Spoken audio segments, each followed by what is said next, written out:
Era 2002 y antes de esos tiempos hemos, o sea, trabajado ya o ganando experiencia en proyectos, o sea, como Huaca de la Luna, en proyectos de Dr. Makovsky en Pueblo Viejo Pucará, en Nazca con la misión italiana, en la sierra con la misión polaca, en la sierra de Arequipa. Entonces, pero Valle de Culebras constituye el primer paso de nuestro primer proyecto de investigación arqueológica propio, ¿no? Que se convirtió en un programa ya, ¿no? De 20 años. Así que, ¿cómo pasa el tiempo, doctor Irs? Y sí, me gustaría también saber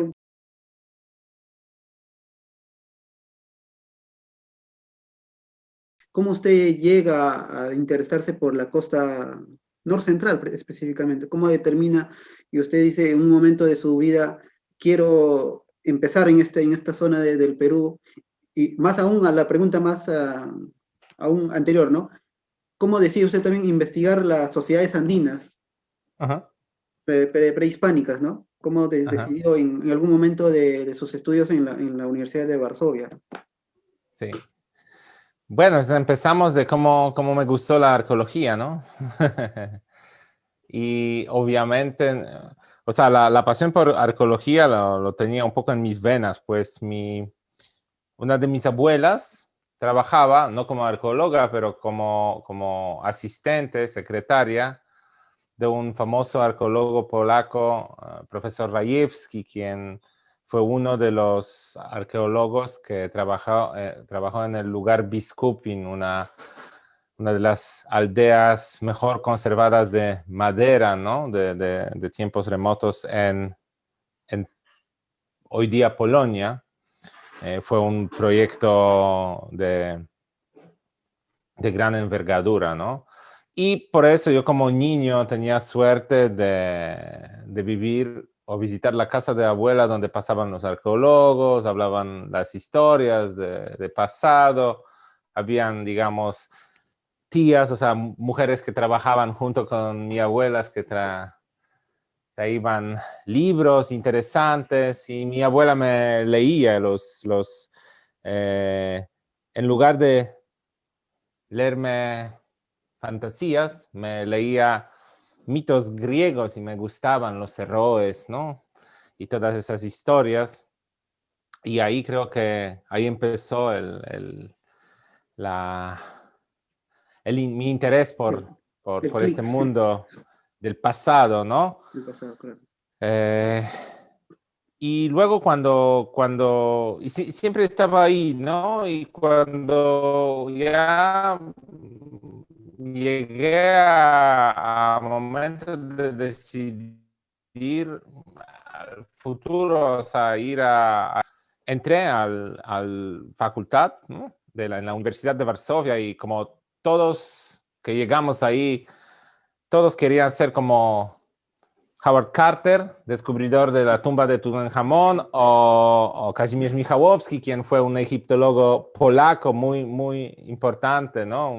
Como en esos tiempos de Julio César Tello, más o menos, que para nosotros Kazimierz Michałowski es como padre de arqueología polaca, ¿no? Porque él que fue y organizó los primeros proyectos en extranjero, en Egipto, trajo, o sea, descubrió piezas interesantes, ¿no? Era nuestro Howard Carter de esos tiempos. Todos hemos querido ir a estudiar las momias en Egipto, etcétera. Otros amigos querían seguir la ruta de los vikingos que llegaban hasta las tierras polacas, ¿no? Y se interesaban por eso. Pero yo ya rápidamente vi que también habían grupos ya en los años 70, un poco antes, como Andrzej Żaki y luego Andrzej Chrzanowski, arqueólogos que llegaban a Perú para realizar trabajos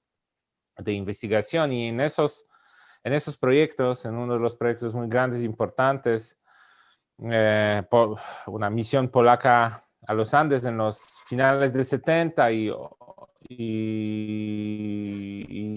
el año 1980, el profesor Chrzanowski, rodeado de otros amigos profesores de diferentes lugares de Polonia, entre ellos Mariusz Żukowski, que era jefe de especialidad de arqueología de las Américas cuando llegué como estudiante a la Universidad de Varsovia, organizaban esos viajes y me di cuenta que es posible estudiar algo tan diferente y exótico, o sea, como arqueología de las tierras de América del Sur, o entrar a este mundo de arqueología prehispánica, arqueología andina.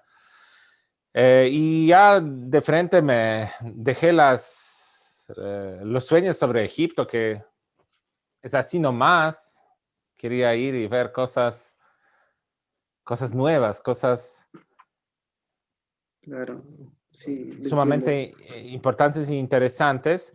Y resultó que sí es posible participar, ¿no? en proyectos, como dije, de la misión italiana, o proyectos polacos en la Sierra de Arequipa. Y en 1999, con una estudiante, hoy mi esposa, Patricia, que trabajamos juntos 20 años, hoy también doctora, profesora de la Universidad de Varsovia, que se dedica a arqueología y etnohistoria andina.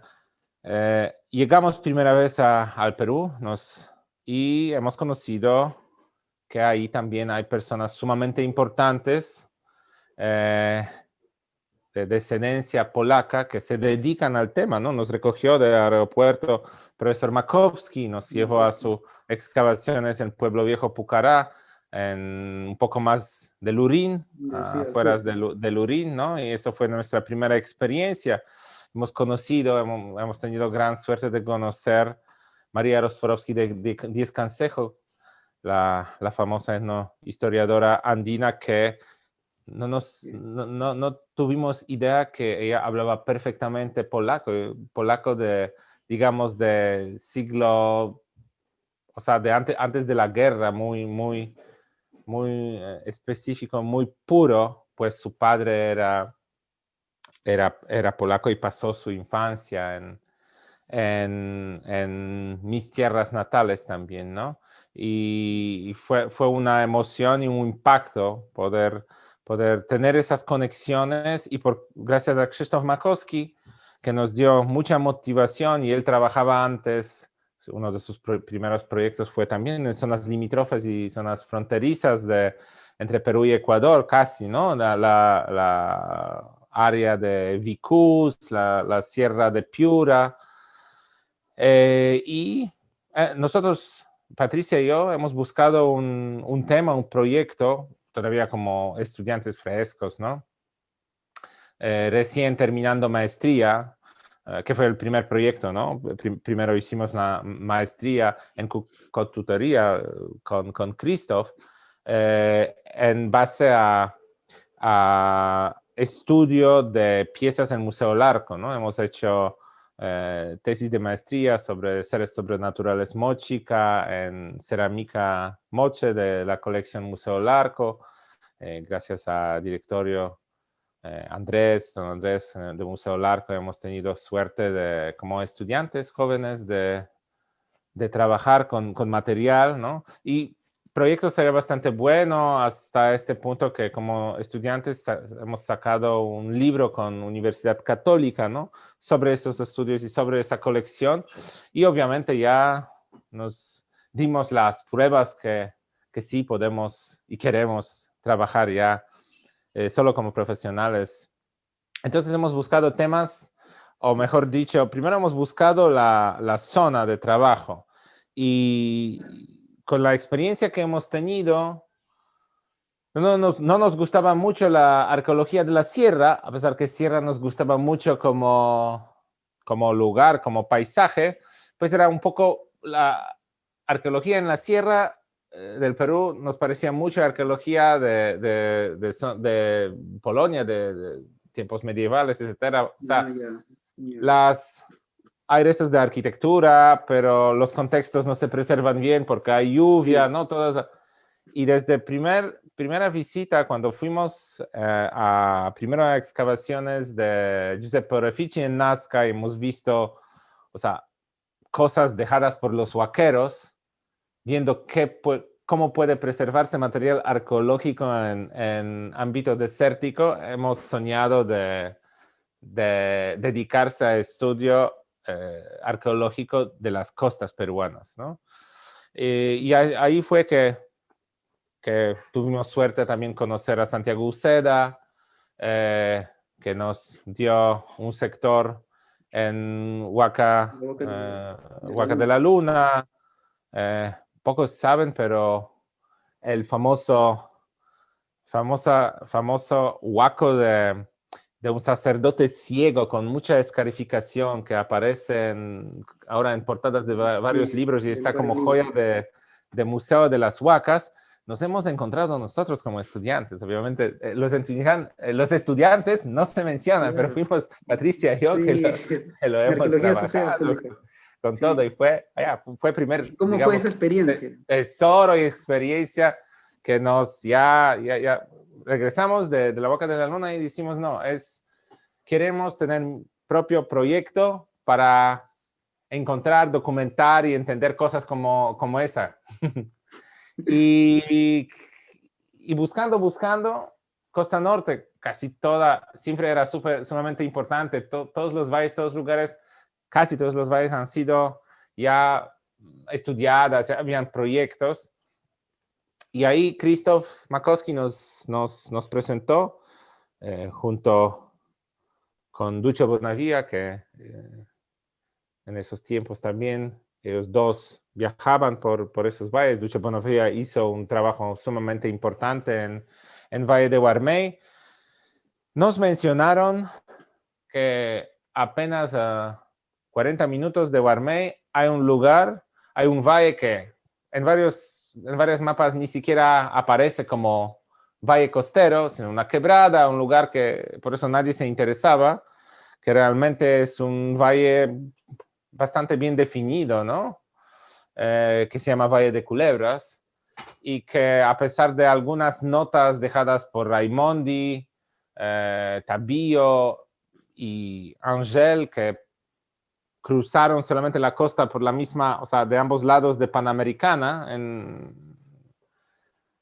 habían algunas menciones, pero resultó que es al final que nadie estudiaba, nadie hizo un catastro de sitios, nadie hizo anteriormente investigaciones a mediano o largo plazo en este valle, y así sin wow. Entonces existe un valle, una quebrada de la costa norte peruana que todavía no se ha investigado. Claro, entonces, y que decidieron ustedes. Ahí apuntamos, ¿no? Y fue una experiencia de 10 años sumamente importante para nosotros y interesante, ¿no? Porque empezamos de perfil bajo, como cada proyecto así que empieza, ¿no? O sea, institucionalmente y financiero, o sea, medio bajo. Entonces, pasamos por todas etapas, ¿no? Desde una prospección casi como proyecto Virú, ¿no? A base de fotos aéreas, todavía no había la tecnología en los años 2000, 2002, no había tecnología como ahora, ¿no? Que puedes usar drones, LIDAR, etcétera, ¿no? Había que ver, se investigaba, se compraba fotos de servicio geográfico nacional, ¿no? Se buscaba sitios, luego hemos caminado, no sé, miles de kilómetros con unos de los primeros GPS que habían en el mercado, grandes, y para hacer el primer catastro hemos registrado, bueno, en la parte baja, más de 100 sitios nunca registrados, y entre ellos sitios muy grandes y interesantes, importantes, y ahí dividimos los temas para nuestros doctorados, ¿no? Patricia se dedicó a estudio de sitios de periodos tardíos relacionados a este fenómeno de cultura material que se le pone el nombre casma, ¿no? Una cerámica tardía, contemporánea, Chimuy, sobre todo a periodo inca, con decoraciones impresas con cañas, etcétera, incisas. Y yo, bueno, desde tiempos de Huaca de la Luna era enfermo de ver encontrar algún sitio moche para mí,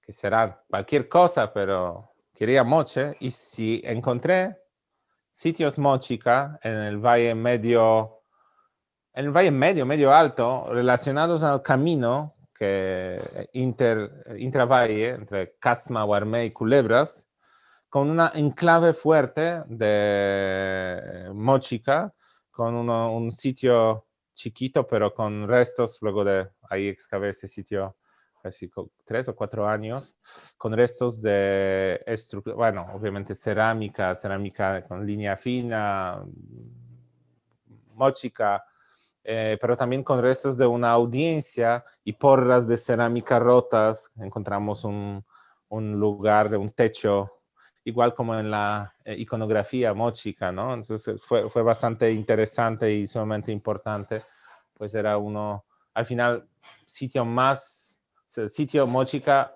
registrado más al sur de su territorio, ¿no? Con toda la infraestructura necesaria y cultura material bastante bien definida, ¿no?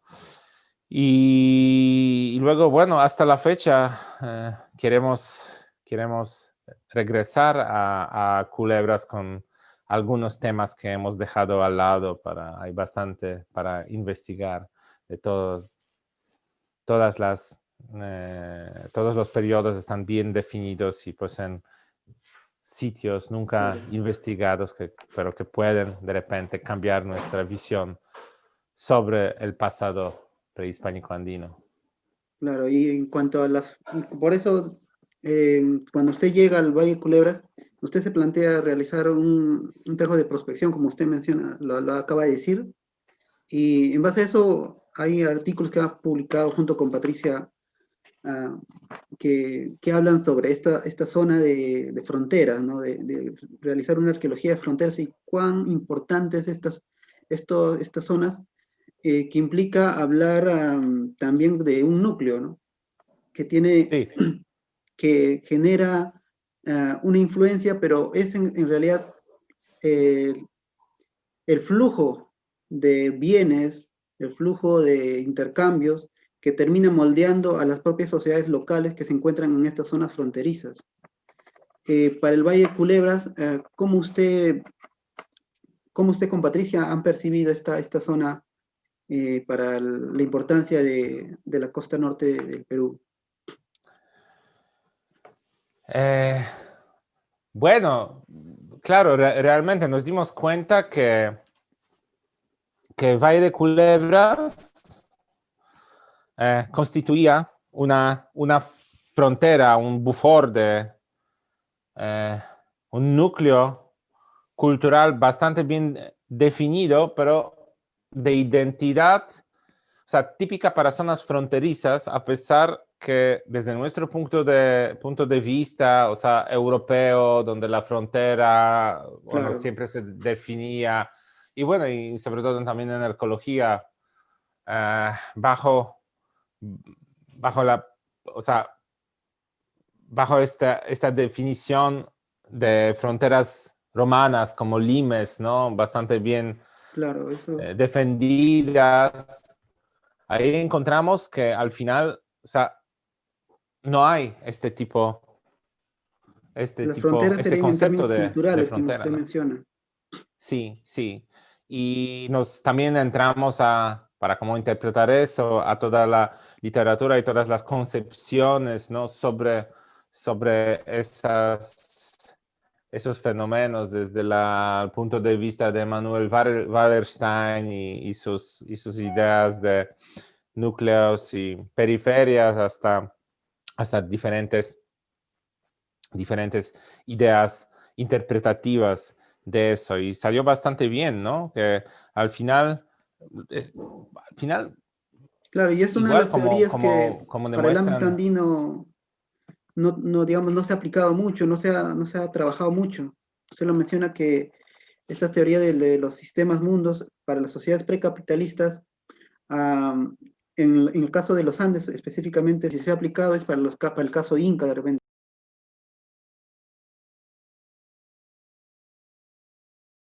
¿no? Ya con los aportes del fenómeno Wari, ¿no? Eh, ¿Cómo usted definiría este fenómeno Wari en el valle de Guarmey, ¿no? ¿Cómo llega? es una pregunta, o sea, que la respuesta puede ser vista en dos, digamos, ámbitos o de dos lados diferentes, ¿no?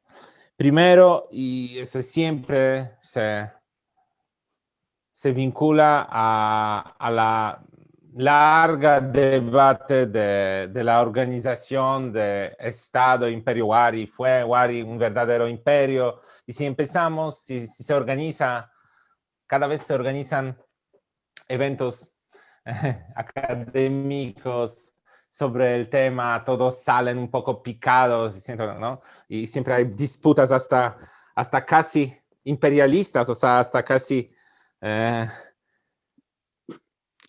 llegando a las guerras, ¿no? Guerras rituales. Sobre, sobre la interpretación que al final no es tan crucial en este caso, ¿no? Porque, o sea, donde los especialistas luchan en cuanto a la idea si Wari fue imperio o no, eso siempre llega al punto de vista cómo percibimos el imperio, ¿no?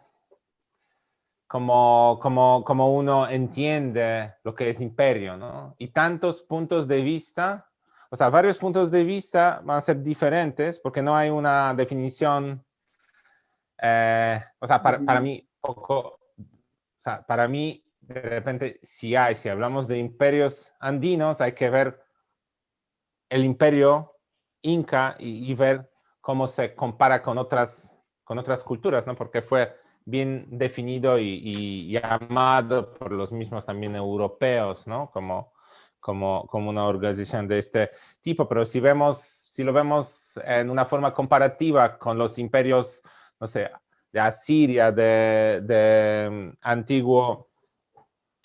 mundo antiguo, de Oriente, por ejemplo, o Egipto, o Imperio, no sé, romano, es incomparable, ¿no? O sea, si vamos a comparar, obviamente son cosas totalmente diferentes, ¿no?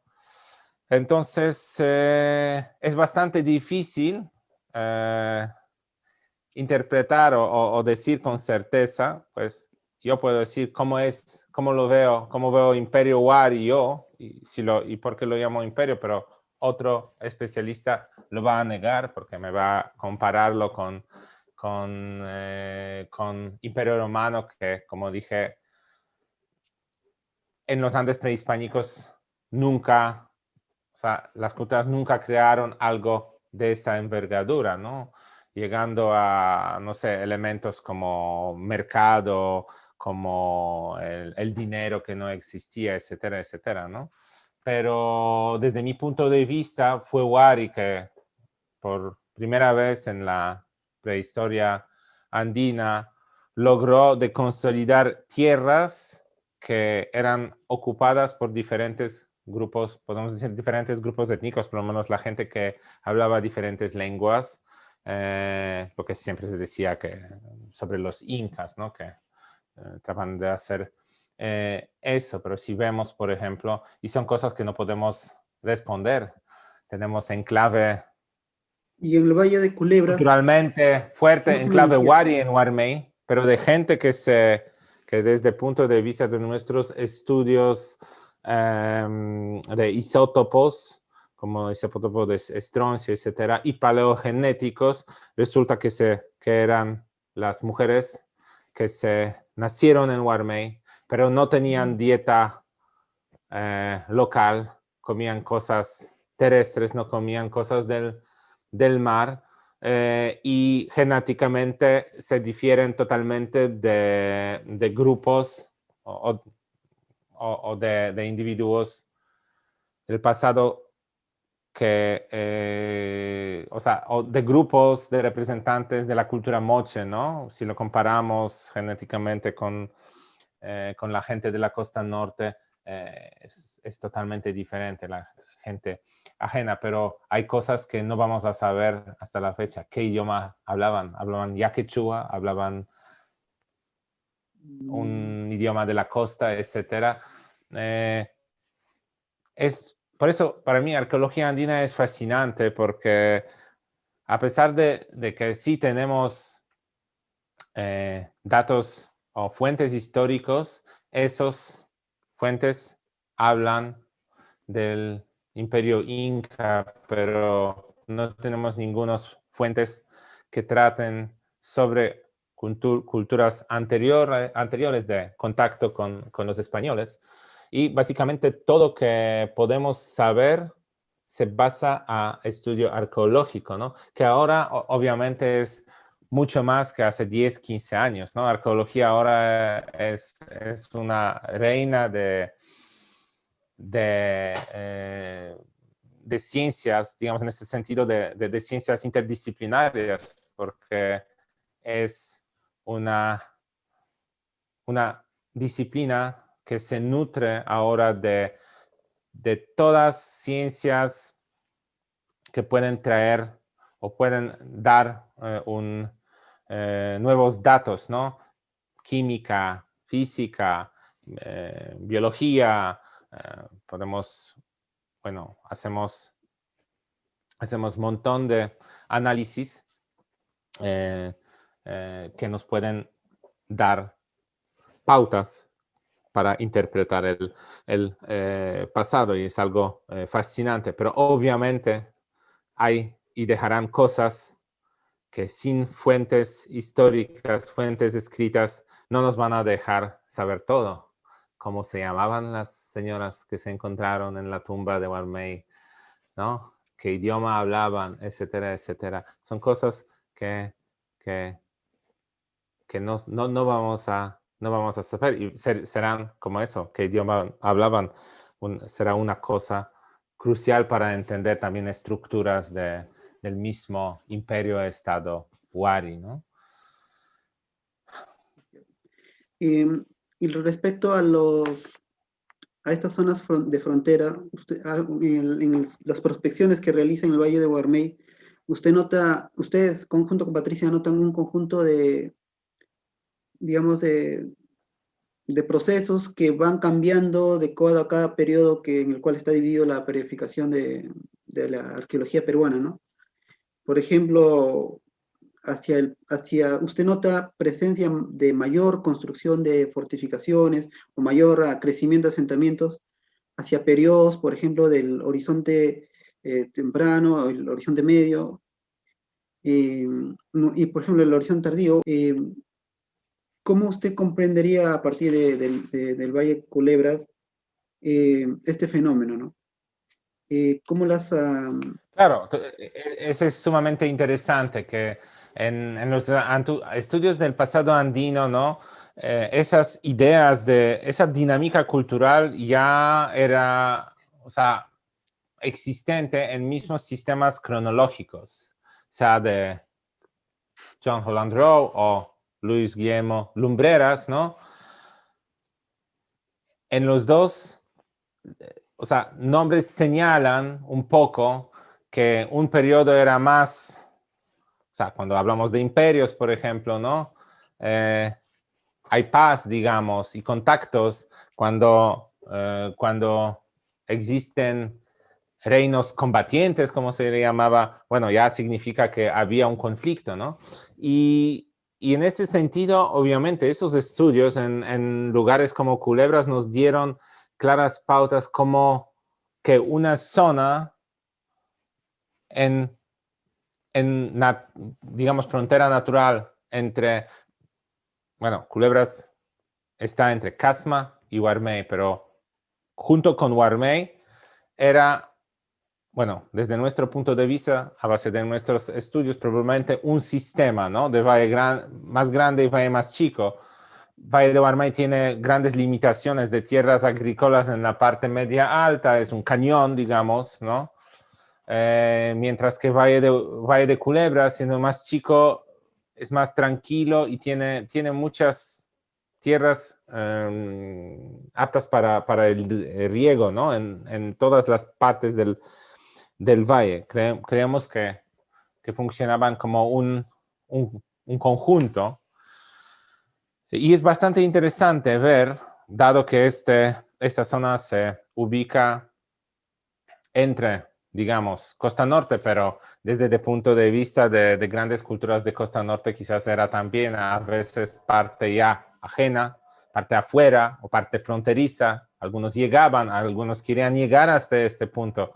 Algunos llegaron y quizás llegaron más allá, como en periodo intermedio tardío y horizonte tardío. Esa cerámica tipo casma está hasta, se la puede encontrar hasta Valle de Fortaleza, por ejemplo, ¿no?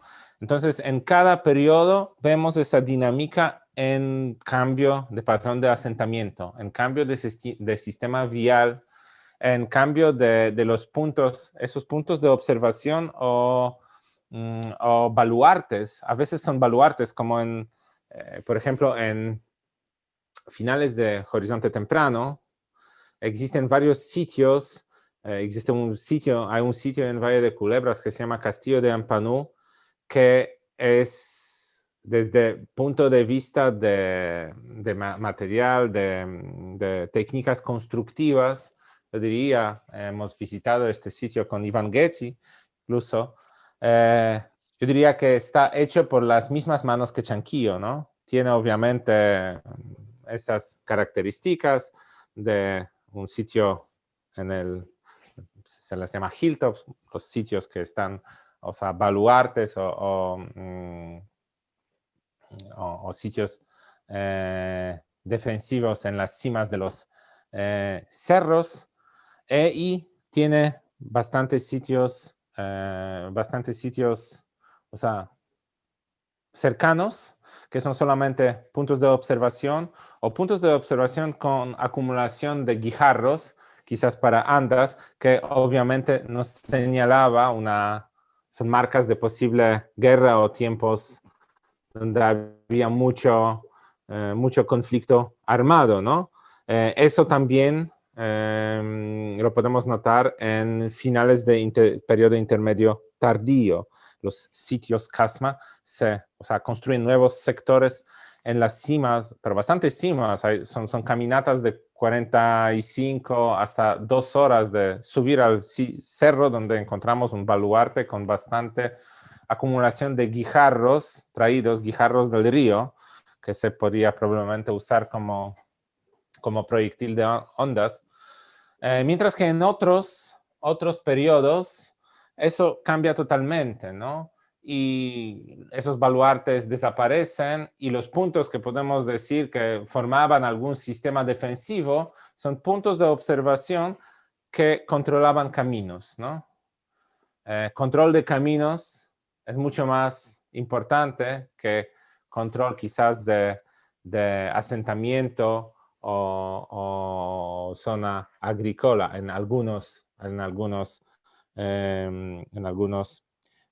tiempos, sobre todo ya en tiempos de horizonte tardío, cuando en el Valle de Culebras, bueno, ya en tiempos, digamos, de Imperio Inca, uno de los sitios más grandes de esa época, llamado Tenten, o sea, estaba o tenía una función de gran tambo en el camino, ¿no? Que cerraba y daba el paso también hacia el entrevalle de Huarmey y valle de Casma, y también prospecciones de terreno bien afuera, en las zonas valle entre Casma y Huarmey, nos dieron resultados muy sorprendentes, presencia de sitios, de pequeños tambos en zonas totalmente desérticas, ¿no? Quizás para acumular y dar agua, etcétera, pero vinculadas a una red vial, obviamente, Capacñán o algo parecido en los tiempos pre-incas o pre-Wari. Justo en esta fase que usted acaba de mencionar de Tenten, ¿cuál es la evidencia que está apareciendo respecto a lo que para el intermedio tardío se llama el reino o la cultura chimú?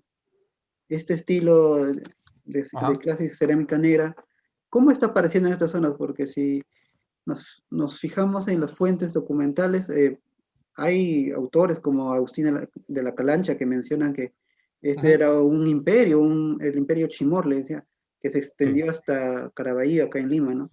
sí. Y más ahí para la zona que ustedes están estudiando, ¿cómo se está presentando esta cerámica que viene del norte hacia esta fase Tenten?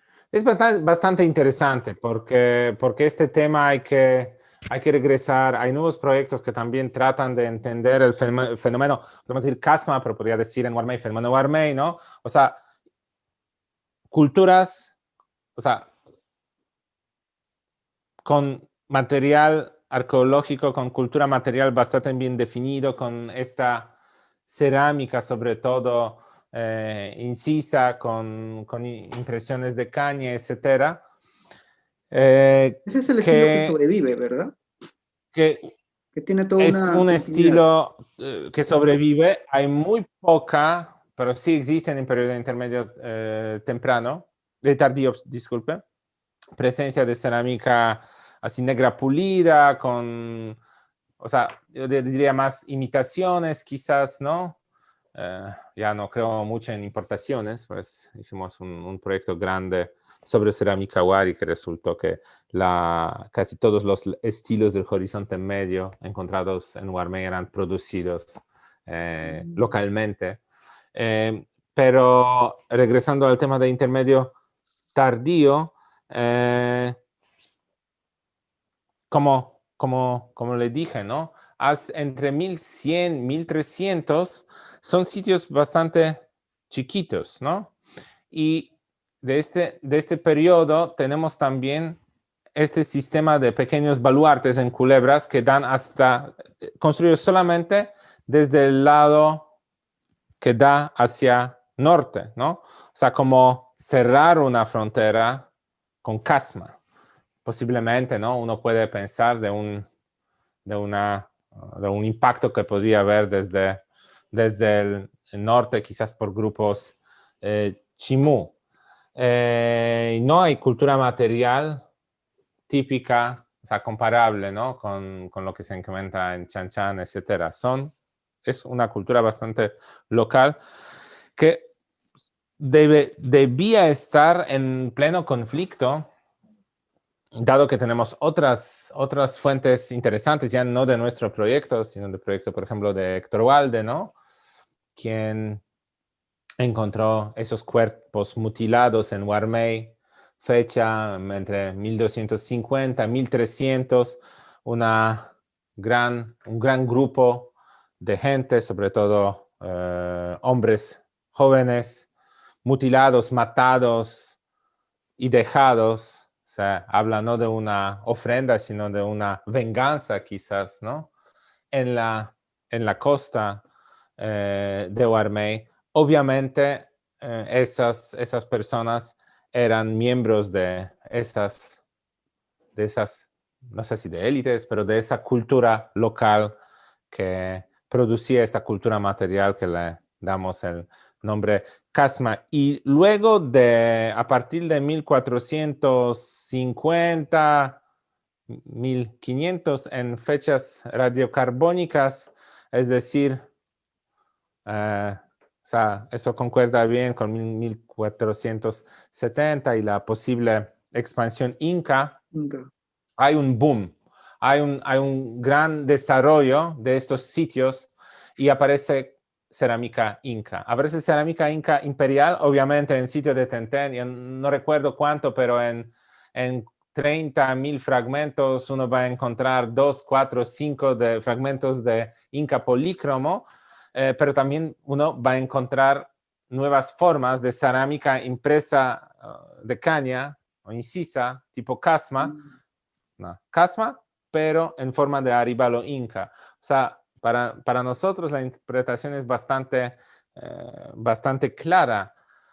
Esas culturas debían tener o eran una resistencia de impacto chimú hacia el sur y, bueno, perdieron mucho, como lo demuestran, por ejemplo, esos hallazgos de cuerpos mutilados en Punta Lobitos, en Huarmey, ¿no?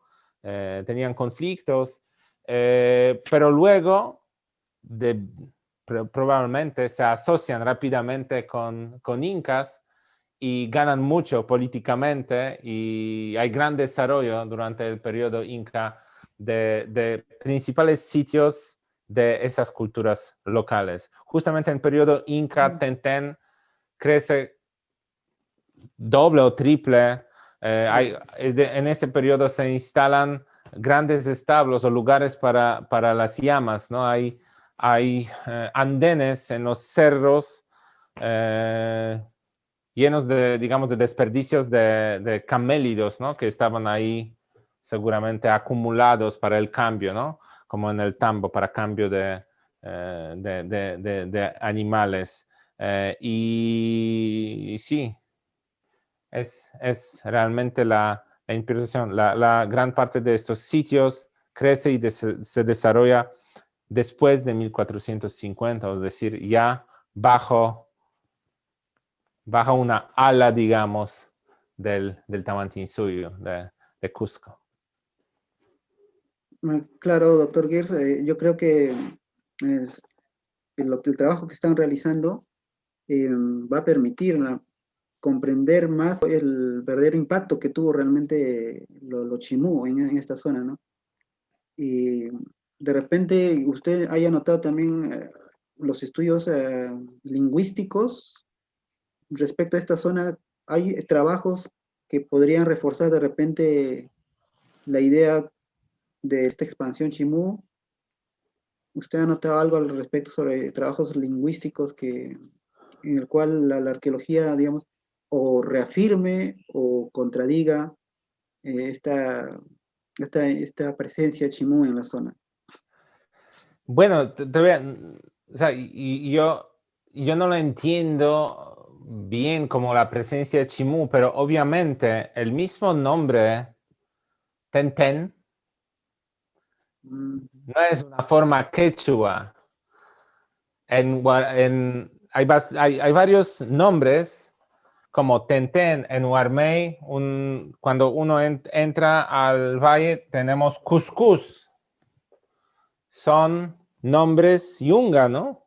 Nombres costeños, de lenguas costeñas, que probablemente Tenten probablemente tiene algo con chirimoya, cuscús con maíz, etcétera. O sea, pero ahí viene gran pregunta. Esos son nombres que se quedaron en la memoria de los agricultores y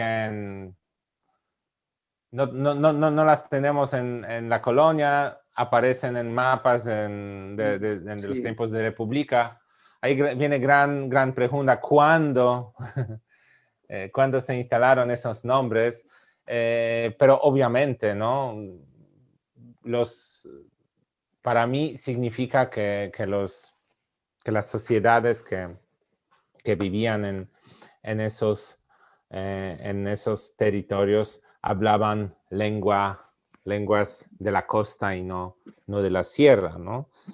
Y Quechua llegó bastante tardío, ¿no? Viene el problema, o queda el problema de la lengua franca de los Wari y luego de los incas, ¿no? Si realmente se impactó y se instaló en esta parte, pero pregunta casi imposible o bien difícil por ahora de responder. Perfecto, doctor Girs. Tengo también una última, de repente esta pregunta también. Usted en los trabajos que ha realizado de investigación en la identificación de sitios, usted identifica algunos con defensa, sitios de acceso libre, van, van variando de acuerdo a cada periodo. En cuanto a los sitios que tengan de repente un componente de adoratorio, de culto, Ujú.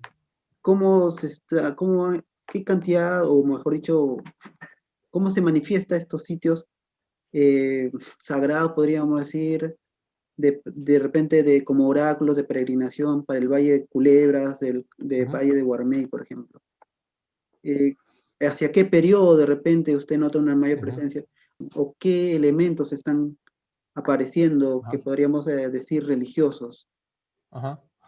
Sí, esa es pregunta bastante compleja porque en cada sentido varía de época a época, ¿no?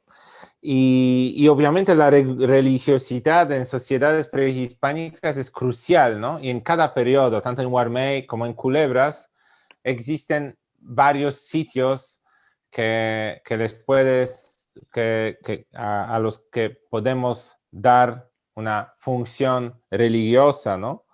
Pero diferentes y de época a época, ¿no? Tenemos sitios de periodo inicial bastante bien definidos, ¿no? Sus tipo Caral pequeño, ¿no? O sea, que siguen las mismas, o mejor dicho, sitios bastante parecidos en su plano a las Aldas, pero mucho más pequeños, ubicados en las quebradas.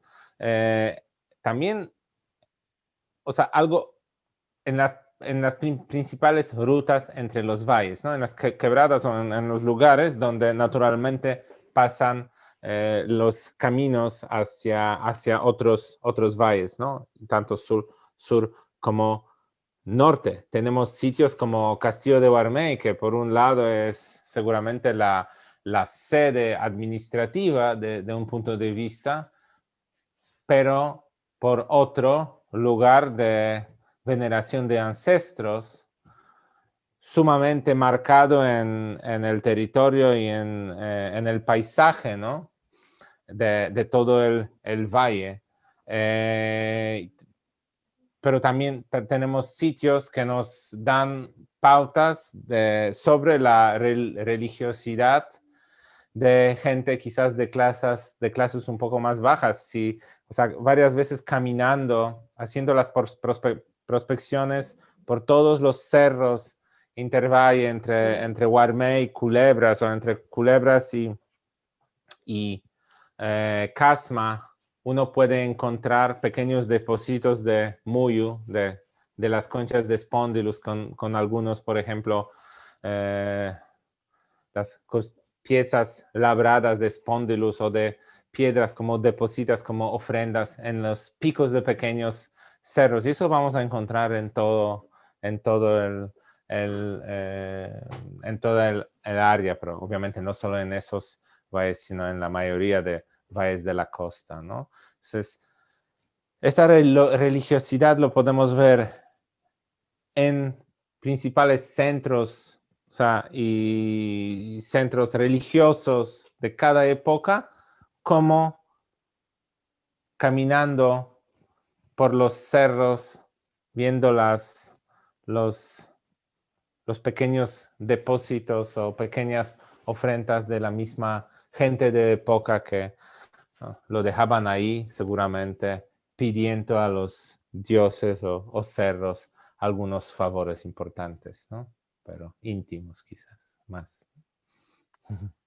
Perfecto, doctor Guis. Sí, Regresando a este tema más teórico de fronteras y territorios permeables que sí, yo creo que digamos. este tema de la arqueología de fronteras me parece interesante porque es justamente las fronteras donde suceden estos conflictos, donde suceden cambios socioculturales. Creo que se nota, es más visible buscar estos nódulos de dos zonas, ¿no? Claro, y sobre todo nacen identidades nuevas, ¿no? Eso era más o menos la conclusión de nuestros trabajos, ¿no? Y quizás la gran respuesta por qué tenemos un enclave Wari en Valle de Guarmey, uno podría decir, en un lugar de nadie o lugar de nada, ¿no? O sea, ni en costa central, ni en costa norte, olvidado, o sea, omitido, pero cogido por la nueva ideología y nuevo poder, ¿no? Perfecto, doctor Girs. Estamos contentos y muchas gracias por habernos dado esta charla. Le A usted, deseamos éxitos, le deseamos que continúe, ojalá que sigan estas investigaciones y cualquier momento el Museo de Arqueología y Antropología de San Marcos está libre, está abierto para usted para que nos pueda difundir sus investigaciones. muchas gracias y Muchas gracias. suerte. Acá estamos entrando recién a la segunda ola y es mucho más impactante del pandemia, ¿no? Y ya claro, y también le deseamos que tenga salud. Saludos a la doctora Patricia, aunque todavía Muchas particularmente no la gracias. conozco. Me gustaría de repente más adelante también Ah, entrevistarle a sí, sí, ella. por favor, seguramente Sí, ya, va. a través El de su tema correo de podría. periodos tardíos se domina mucho, mucho más que yo. Sí, doctora, muchas gracias, doctor. Y Le tema de agradezco mucho. mujeres, sobre todo, ¿no? Ya, doctor Listo. Mir. Muchas gracias. Muchas Entonces, gracias. Chao, hasta seguimos luego. en Cuídese. contacto. Gracias. Hasta luego.